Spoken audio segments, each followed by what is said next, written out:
Well, good morning, YouTube. All right, guys, today we have another VEVOR tool review.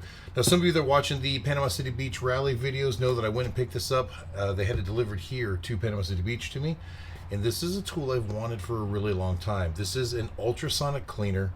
For years, they've been really expensive and kind of out of the reach, and so I never got one. Well, VEVOR asked me if they sent me one, if I do a review on it, and I happily agreed because I'm looking forward to this. We're going to start by getting this thing unboxed, see what's in the box, and read the directions on it so that we can actually put it to use.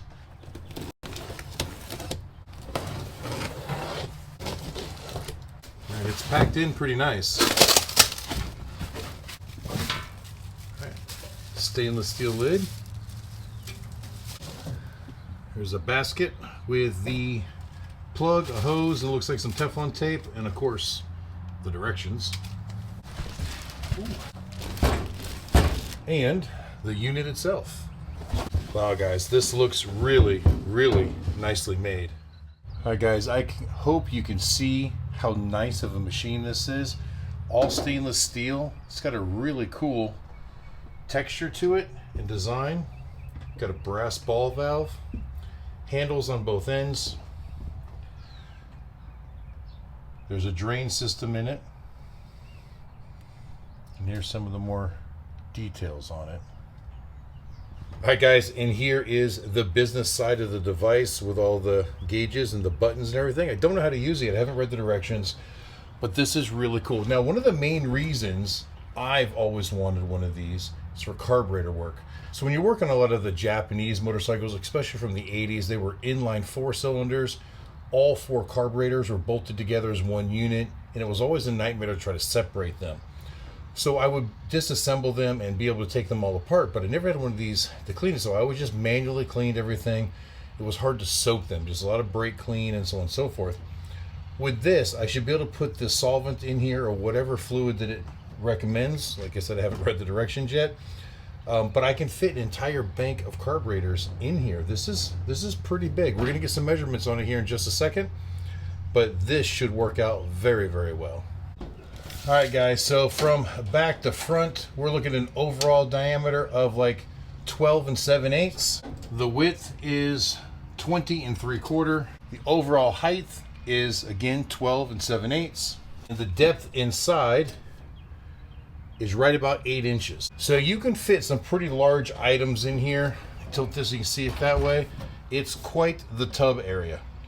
Carburetors, maybe even small intake manifolds, brake calipers, an assortment of things you'd be able to fit in here to clean it.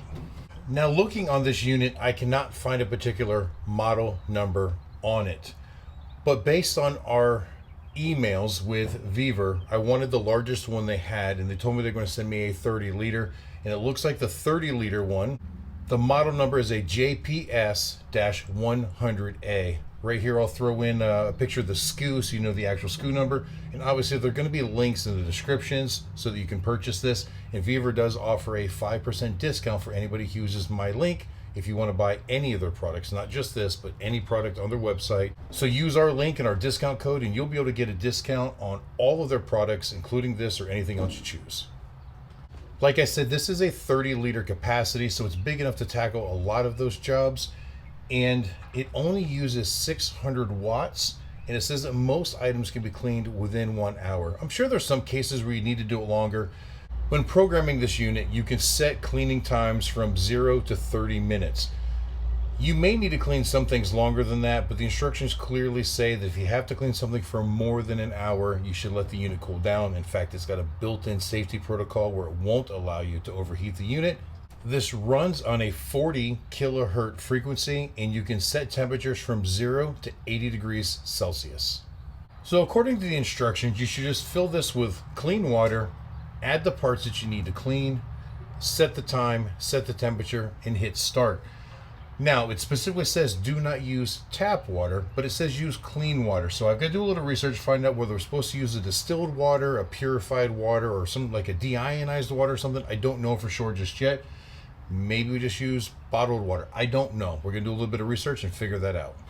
Okay, wow. After doing a little bit of research, there are a lot of options for the solution that you can use in here. There's acidic solutions, there's alkaline solutions, there's enzymatic solution, there's high caustic solutions, there's neutral solutions like deionized water, and then there's specialized cleaning solutions as well. So I guess the deionized water might be the most common. It looks like it can be used safely on just about any type of material that you're going to put in here. Now the question is, where do we find ourselves some deionized water right now? And I believe I've even heard of people using Simple Green as a solution. Now, I've used Simple Green on a lot of things in the past, and it's actually a product that I like to use. Now, whether we're going to use that full strength or maybe just mix it with some deionized water, not sure about all that yet. We're going to do a little bit more research. Now, the instructions on this particular unit specify not to add any antitoxic, sterilizing, or acidic solvents to the solution.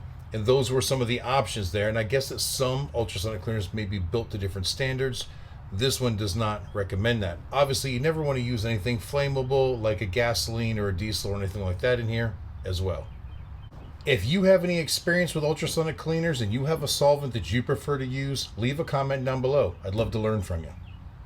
All right, some of you may be asking, how does an ultrasonic cleaner work? And the science is probably a little above my head, but basically there is an ultrasonic agitator that's below the tank, and it creates like a high frequency, usually between 20 and 40 hertz, a vibration. And what it does is it kind of does the scrubbing for you. So the solvent is there to break down any greases, or if you're just using water, to carry the dirt away. But the ultrasonic waves can actually get into and penetrate areas that you just can't get to with your hands or a brush. Like I said with the carburetors, there's a lot of small passages in there, and that's just the way to do it. All right, guys, so I've got to admit, I'm pretty excited to use this. So I'm going to find me some solution, and then I'm going to find me something dirty to clean, and we're going to put it to a test, see how it works.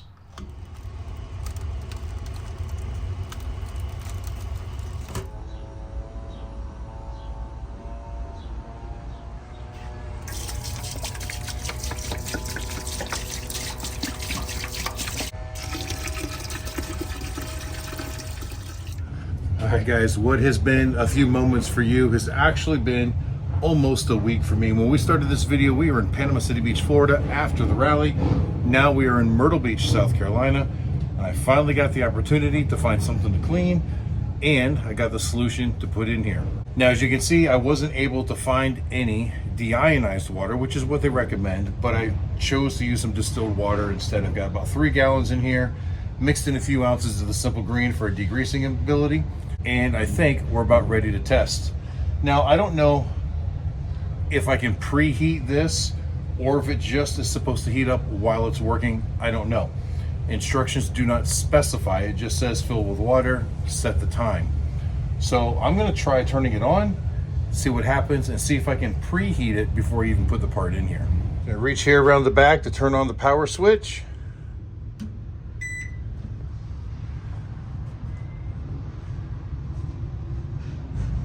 I hear it humming.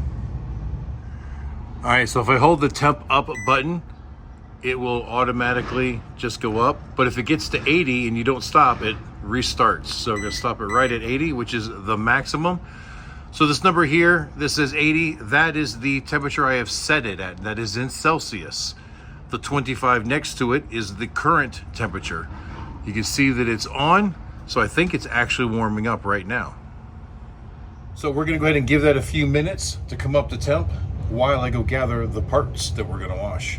All right, and Carson was working on an outboard motor here, and this carburetor goes to that motor and it needs to be cleaned.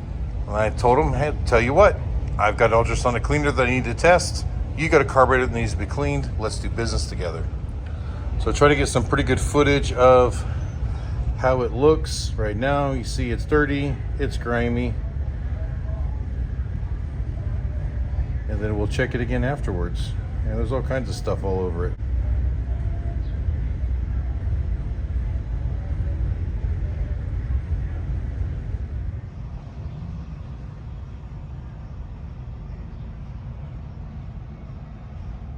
All right guys, so it's been on for about 10 or 15 minutes. As you can see, it's up to 54 degrees Celsius now. Open up the lid, it's nice, warm, steamy. You can see the condensation forming in there. It smells great because I love the way Simple Green smells. we're gonna give it a little bit longer to get up to full temp. So doing the conversion, 80 degrees Celsius should be around 176 degrees Fahrenheit, I believe. So that'll be nice and hot. If there's any grease residue, that should help break that up, as well as the ultrasonic, attacking it with the vibrations.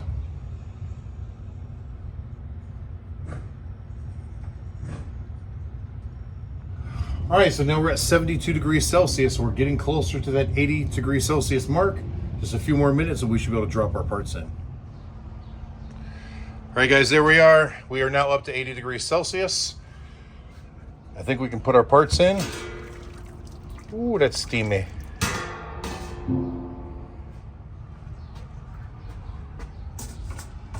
See if we can do this without dropping it while I'm holding my camera.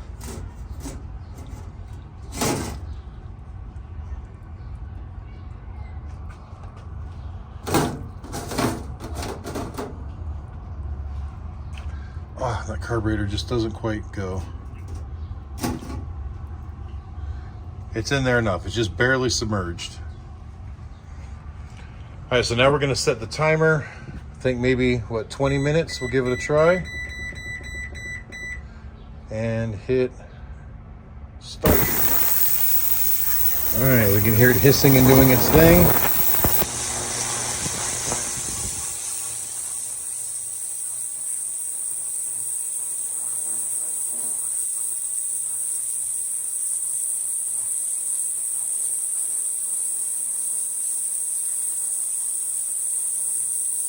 All right, so we're just going to cover it up and wait till it shuts off.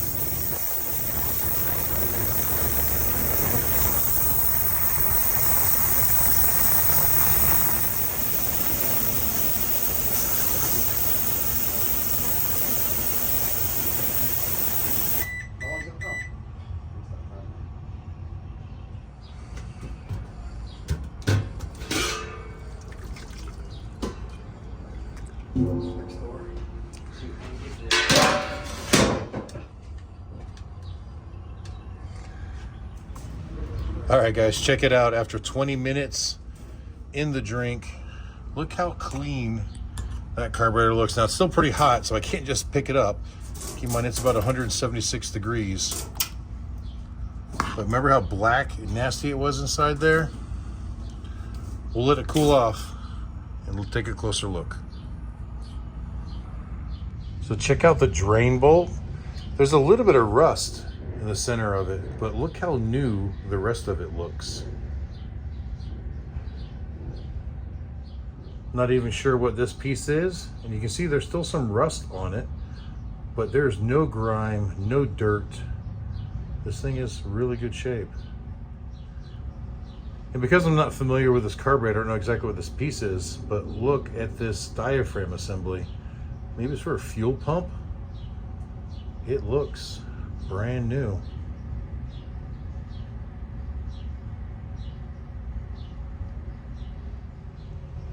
All right, here's the main carburetor body. And yeah, this is very, very nice looking. You know, this is still an old piece, so it's not perfect brand new, but the dirt, the grime, the yuck that was on it, it's just about all gone. Look, there looks like there might be a little piece right in there. Even the plastic float is clean. It's very impressive. So I was almost thinking about, well, maybe we'll do this for a longer period of time, but I'll be honest, I don't think we need to. This came out really, really nice. I'm very pleased with the results. Now, one thing I do wish I had is a basket with a smaller screen. If you look at the holes in this basket, they're easily 3/8 of an inch square. And the problem is some small parts are gonna fall through that. In fact, I had a jet and a screw sitting in here, and then I bumped it and knocked them through. So they're laying in the bottom of the ultrasonic cleaner now. But even something like one of those screens you can put loose leaf tea in order to dip tea in, so you can put your jets and your small screws, any type of small basket you could also add to this to organize those smaller parts and keep them clean. I think would be a great idea.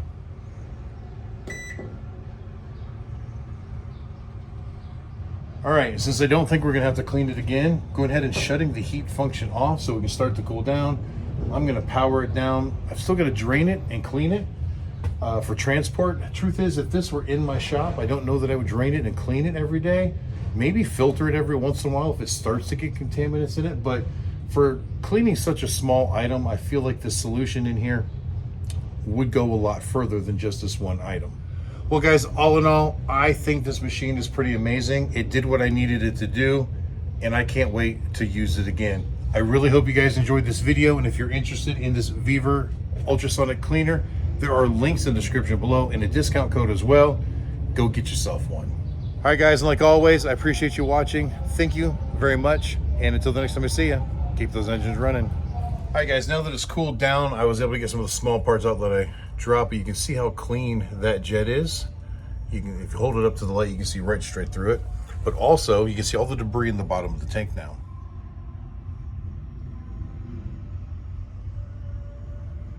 So all of that was on the carburetor, and it all came off without any scrubbing whatsoever. The machine did all the work.